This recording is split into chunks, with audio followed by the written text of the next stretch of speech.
안녕하십니까. 함재봉입니다. 지난번에 이어서 그 한국 사람 만들기 계속 또 말씀을 드리도록 하겠습니다.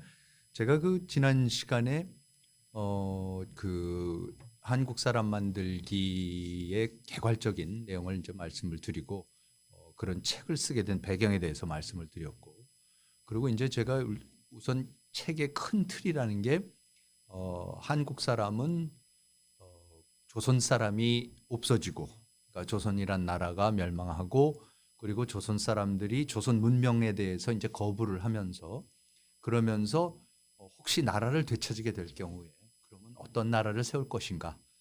더 이상 유교 주자성리학의 나라도 아니고, 더 이상 조선도 아니고, 대한제국도 아닌 전혀 새로운 나라를 이제 세워야 되는데, 그럴 경우에 이제 그럼 어떤 내용으로 그 나라를 세울 것이고, 어떤 사람들을 만들어야 되느냐, 이제 이 고민을 하고 뿔뿔이 흩어지기 시작했다. 거기까지 말씀을 드렸고, 그리고 이제 그렇게 흩어져서 전 세계를 다니면서 조직을 해보고 투쟁을 해보고 새로운 종교를 믿어보고 새로운 이념을 도입해보고 하는 과정에서 대략 5가지의 인간형 또는 5가지 이념, 5가지 체제를 찾게 됐고, 그리고 이제 그것이 다시 우리가 해방이 됐을 때에 한반도로 몰려 들어와서 그것이 서로 충돌하고, 그중에서 어떤 것이 이제 다음 사람이 될 것인가, 다음 나라의 체제나 이념이 될 것인가를 놓고 다투는 과정에서 결국은 남북으로 갈라지고, 지금 한국도 대한민국도 동서로 갈라지고,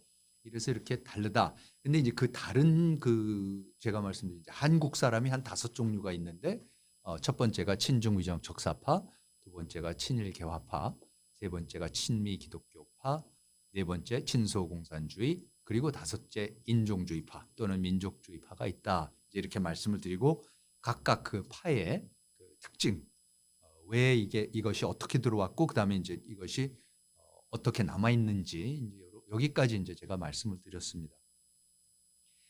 오늘은 이제 주로 제가 뭐 여러 가지 시간 관계상 다른 것보다도 이제 1권에서 친중의정 적사파 부분에서 썼던 부분하고 쓴 부분하고, 그다음에 이제 3권의 친미 기독교파의 거를 이제 말씀을 드리려고 그러는데요. 이것이 뭐 어떤 특정 이념이나 종교나 뭐를 제가 따로 좋아서 이런 것보다 우리가 한국 사람을 지금 이해하는 데 있어서 가장 잘못 이해가 되고 있는 부분을 좀 하이라이트를 특히 하고 싶었고, 제가 사용하고 있는 방법론을 특히 좀 강조를 하고 싶어서 일단 약간 좀 임의적이지만 이 두 부분을 제가 선정을 했습니다. 그래서 이제 첫 번째 부분이 이제 한국 사람 만들기 1권에 나오는 1권이 이제 또 두 파트로 나눠져 있습니다. 조선 사람 만들기라는 파트하고 친중의정 적사파 이렇게 나눠져 있는데, 첫 번째가 이제 제가 그 조선 사람 만들기라는 부분에 대해서 이제 말씀을 드리려고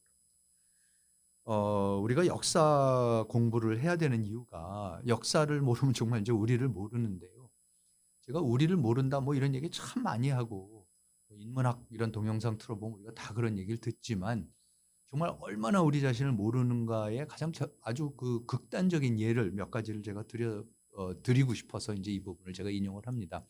우리가 흔히 이제 뭐 한국 사람들 그러면 한국의 전통이 뭐냐 그러면 이제 삼강오륜 사서오경 사서삼경, 그다음에 부부유별 뭐 하여튼 이런, 그다음에 특히 이제 소위 이제 남존여비, 남자가 좀 이렇게 항상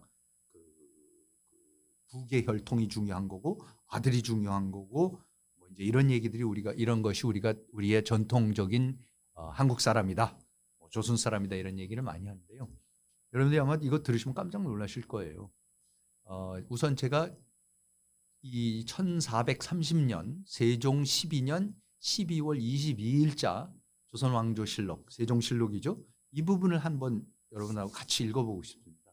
이 장면이 뭐냐면, 이날 세종대왕이 김종서, 유명한 김종서하고 대화를 하는 겁니다. 그래서 대화를 하면서 임금이 김종서에게 이르기를, 친영의 예는 우리나라에서 오랫동안 실시하지 않았는데 부윤, 고약해 등이 고려에 의거하여 이를 실행할 것을 요청하였다. 태종 때에 친영의 예를 실시하자는 의논이 있었으나 나이 어린 처녀도 모두 결혼을 시킨 것은 친형을 행하기가 어렵기 때문이었다. 그 어려운 이유란 무엇인가? 그러니까 지금 우리나라에서 조선에서 친형이라는 건 도대체 하지 않았다.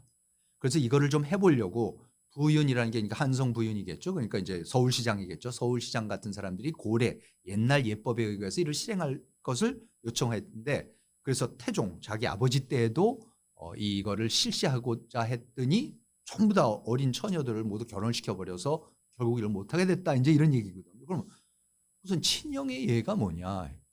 친형이라는 게 뭐냐 하면은요.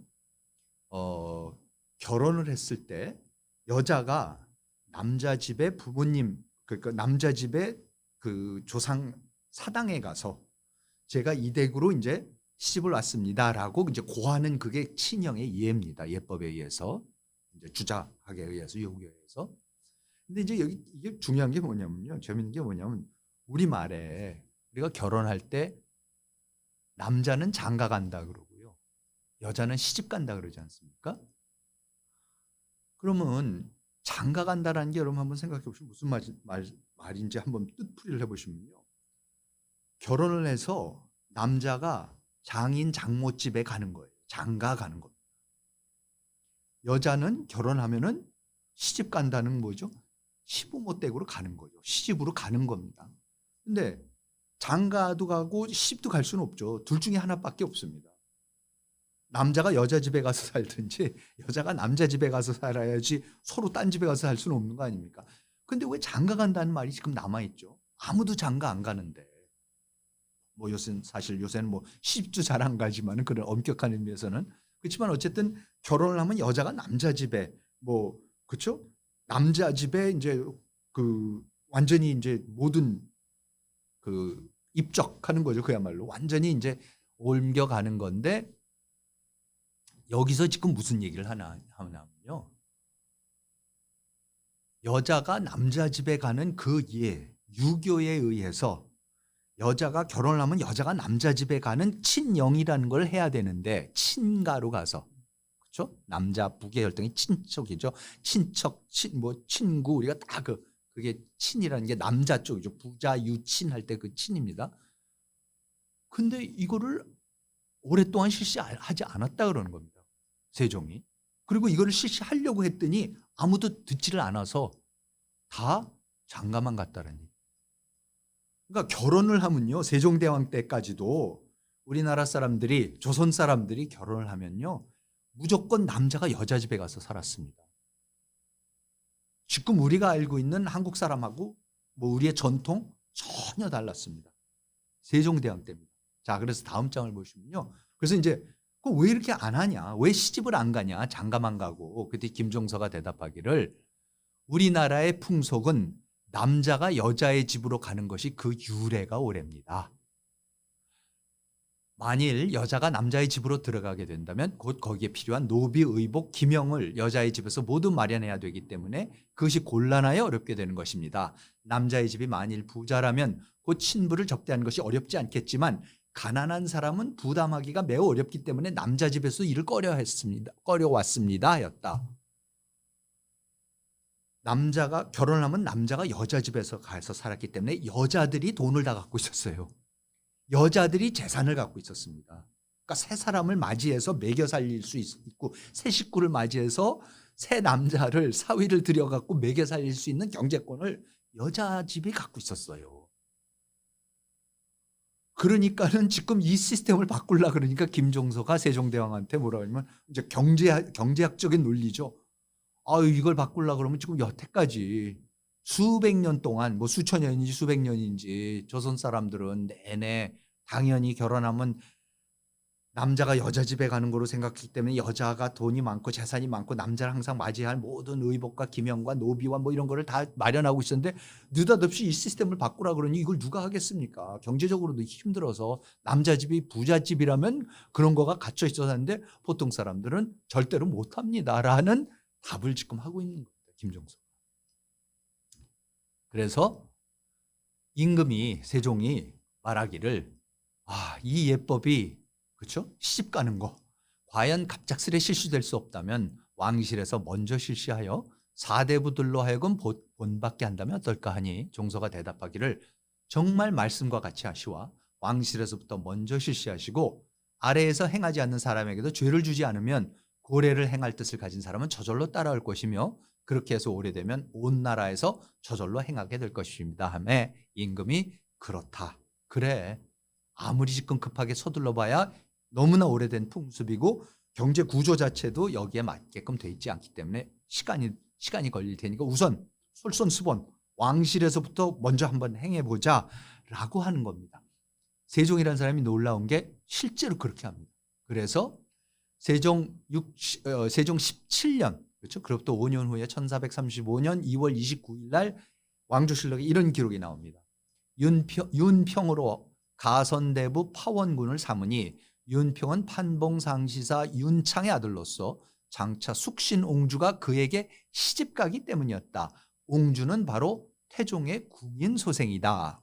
그러니까 태종이 궁인이라는 게 뭐냐면은 태종의 후궁의 소생이니까 세종대왕의 이복 여동생쯤 되겠죠. 그러니까 세종이 자기 이복 여동생인 숙신옹주를 윤창이라는 사람의 아들 윤평에게 시집을 보냅니다. 그러면서 그 다음 기사에 뭐라고 나오냐면은 3월 4일 기사에 파원군 윤평이 숙신옹주를 친히 맞아가니 본국에서의 친형이 이로부터 비롯되었다. 조선 사람 최초로 유교의 가례에 의해서 예법에 의해서 결혼을 하는데 여자가 남자 집으로 가서 남자 집에 조상묘에 가서 가묘에 가서 거기서 인사를 드리는 그 친형의 예를 행하는 게 이게 이때부터 비롯돼요. 그렇죠? 그러니까 1435년부터 비롯됐습니다. 그 전까지는 조선 사람들은 그 전에 고려 사람들은 아마 삼국시대도 그랬을 거죠. 전부 다 결혼을 하면 남자가 여자 집에 가서 살았습니다. 우리가 얼마나 지금 소위 한국적인 전통이라는 것이 얼마나 오래되지 않았고 물론 500년 됐으면 오래된 거지만 그 전까지는 얼마나 우리가 달랐다. 이런 문화와 풍습, 전통 이런 거는 얼마든지 바뀝니다. 만들어내는 겁니다. 그 예로 이 예법이 세종대왕 때 들어오는데요. 이게 언제까지 갔냐면 조선 중기까지도 갑니다. 그래서 실제로 어디에서 이게 정확히 나타나냐면 신사임당하고 율곡 2에서 나타납니다. 우리가 역사책에서 많이 배우죠. 우리가 율곡의 어머니 신사임당이 율곡을 어렸을 때 자기의 친정이 있는 강릉 오죽헌에 데려가서 자기 친정에서 그 율곡을 키웠다 이렇게 우리가 배웁니다. 근데 대부분 모르시는 게 뭐냐면 오죽헌은 신사임당의 친정, 신사임당의 아버지 집이 아니에요. 신사임당의 어머니 집, 신사임당의 외가입니다. 왜? 아까도 말씀드렸듯이 조선 중기까지도 항상 모든 경제권은 여자들이 잡고 있었고, 그렇죠? 남자들이 장가를 들기 때문입니다. 그래서 신사임당의 할아버지도 장가를 들었고 왔고 여기로 신사임당의 아버지 신명화도 장가를 들어서 처가살이, 그렇죠? 처가살이를 하고 있는. 근데 모든 사람들이 다 처가살이를 했었습니다.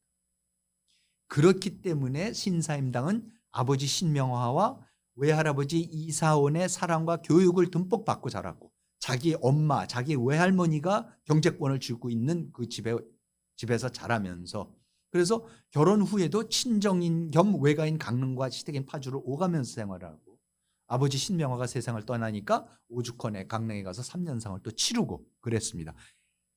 이렇게 조선 사람들이 중기까지도 이랬습니다. 그러니까 신사임당이 그렇게 영특하고 그랬던 거죠. 공부를 많이 했었고 이로부터 100년, 200년 지나면은 조선의 여성들은 완전히 바뀌어요. 주자성 이야기에서 조선 여성들은 이름도 없어지기 시작하고 교육은 전혀 받으면 안 되는 사람들이 되어버리고 그래서 이제 일자무식이 되게 되는 거죠. 그 체제가 들어오는 과정이 그게 세종대왕부터 시작되는 소위 말하는 편찬사업, 그렇죠? 중국의 주자성리학, 중국의 종법 제도, 우리가 종가, 종친 한다는 이 종법이라는 게 뭐냐면 유교에서 나오는 얘기인데 모든 것을 부계혈통으로만 따져야 된다라는 그 종법 제도가 들어오는 거죠. 이 종법 제도가 이때 세종대왕 때 들어옵니다. 세종대왕이 강력하게 그걸 밀어붙이는 사람이고 아까 말씀드린 대로 자기 여동생을 최초로 시집도 보내보고 그리고 이제 제 책에는 자세하게 나오지만 태종 때부터 누누이 사당을 지어라 사당을 지어라. 왜냐하면 조선 사람들이 조상한테 제사를 안 지냈었거든요. 다 불교를 믿었기 때문에 그래서 이제 사당을 지어서 제사를 어떻게 지내는지 제사상을 어떻게 차리는지 이 모든 거를 정부가 가르쳐 주는 거고 그 과정에서 거대한 편찬 사업이 나오기 시작해서 모든 거를 새로운 예법들을 책으로 그림으로 찍어서 반포를 하기 시작하고 그러는 와중에서 워낙 새로운 이념을 빨리 퍼뜨리려고 하니까는 그러니까 한글도 발명을 해서 새로운 글까지 발명을 해서 이 새로운 이념에 맞는 새로운 랭귀지 그렇죠? 요즘에 우리가 컴퓨터 랭귀지 하듯이 그거를 이제 만들어서 이제 반포를 하는 그런 일이 벌어집니다. 그렇지만 너무나 뿌리가 깊기 때문에 율곡대까지만 하더라도 그렇죠? 율곡대까지만 하더라도 당연히 외가에서 자랍니다.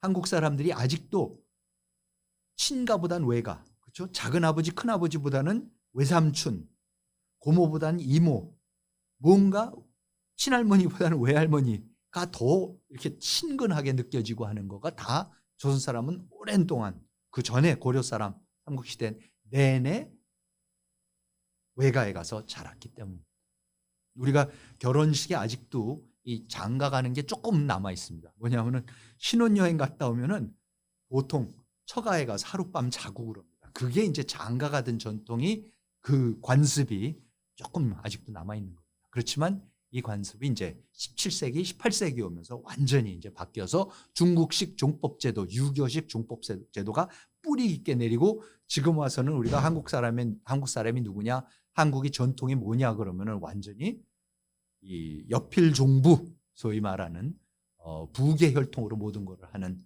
아들이 중요하고 이러한 그 유교적인 주자성리학적인 그 세계관으로 생각을 하는데 물론 그렇습니다. 그렇지만 500년 전만 하더라도 전혀 달랐다라는 것을 말씀을 드립니다.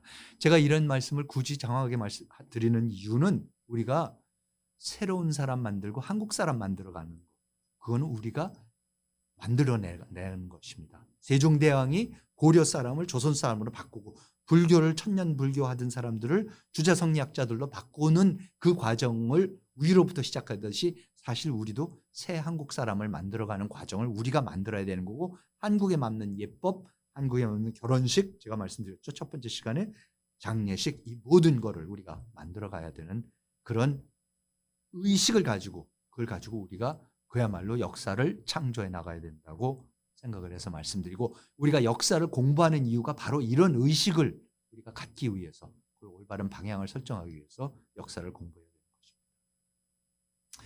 그 마지막으로 그 얼마나 고려 사람들이 조선 사람들과 달랐던가를 보여준 그 대표적인 예가 이제 그 송나라의 서긍이라는 사람이 고려에 사신으로 다녀가죠.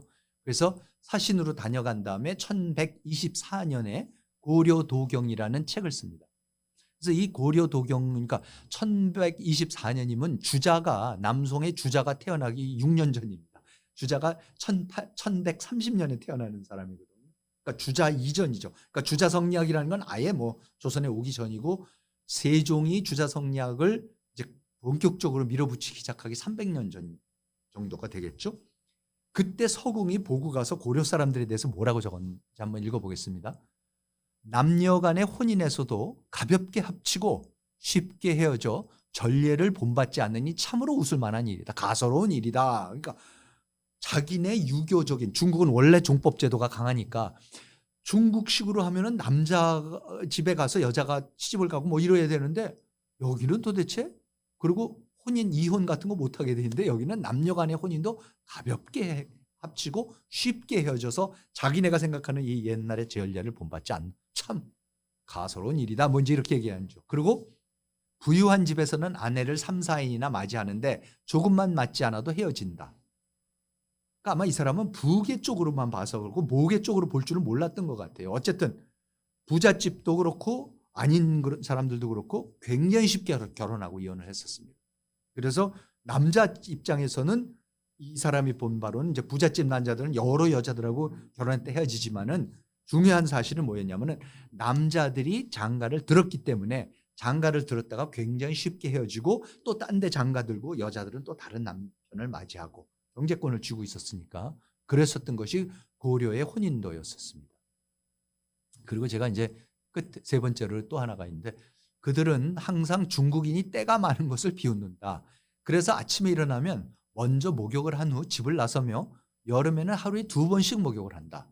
흐르는 시냇물에 많이 모여 남녀 구별 없이 모두 의관을 언덕에 놓고 옷을 벗어놓고 물굽이 따라 속옷을 드러내는 것을 괴상하게 여기지 않는다. 굉장히 목욕을 자주 하고 그렇죠? 그리고 냇가에서 공중 장소에 나가서 남녀가 옷 벗고 속옷 차림으로 같이 그런데 들어가서 목욕하고 이러는 것을 하나도 이상하게 여기지 않는다. 여러분 혹시 이게 어느 나라 같으세요? 지금 있는 나라 중에 목욕 자주 하고 그렇죠? 그리고 혼탕 있고 그런 거 그게 뭡니까? 일본이죠. 그러니까 정말로 고려 때까지만 해도 삼국시대 우리가 뭐 백제하고 일본하고 같은 뿌리다 뭐 이런 얘기 많이 하지만은 정말로 삼국시대 고려시대까지만 해도 우리나라가 이 한반도에 살던 사람들이 일본 사람들하고 정말 같았어요. 관습도 같았고 풍습도 같았는데 왜 달라집니까? 조선이 세종대왕 때 조선이 되고 난 다음부터 이 주자성리학이라는 중국식 종법제도를 들여오면서부터 우리가 변화해서 지금 와서는 그렇게 차이가 나는 거지 사실은 원래는 오히려 일본하고 뿌리가 같았다. 지금 우리가 자꾸 중국하고 무슨 문명적 뿌리가 같다고 그리고 우리가 자꾸 이 중국의 문명을 숭상하고 중국의 주자학, 유교, 공자, 맹자 이걸 숭상하지만 고려 말 조선 초까지만 해도 조선 사람들은 전혀 그러지 않았었다. 그래서 저는 이거를 우리가 이런 부분을 우리가 인식을 해야 된다. 이렇게 사람은 바뀐다. 이렇게 국가의 문명, 뭐 민족적 정체성 저는 그런 거는 이렇게 쉽게 만들어지는 거고 물론 세종대왕이 쉽게 만들지 못했습니다. 이걸 바꿔나가는 과정이 굉장히 힘듭니다. 그렇지만 결국은 바꿔내고 19세기까지 되면은 누가 보든지 조선 사람 우리가 생각하는 삼강오륜 사서삼경 뭐 이제 충효사상 남존여비 뭐 여필종부 하는 이 모든 것이 완전히 뿌리를 내리지만 사실은 그렇지 않았었다. 아닌 적도 있었다. 그리고 이런 것은 만들어내는 것이다. 라는 것을 제가 다시 한번 강조 말씀을 드리고 싶고 그래서 우리가 한국 사람 만들기라는 것이 어떻게 해야 되는 것인지 이런 거를 굉장히 주도 면밀하게 의도적으로 우리가 한국 사람을 이제 만들어 가야지 되는 것이다 라고 하는 말씀을 드리기 위해서 이 부분을 말씀을 드리겠습니다. 다음 시간에는 아까 초반에 말씀드렸듯이 친미 기독교파 제가 3권에서 얘기한 부분을 말씀을 드리도록 하겠습니다. 시청해 주셔서 감사합니다.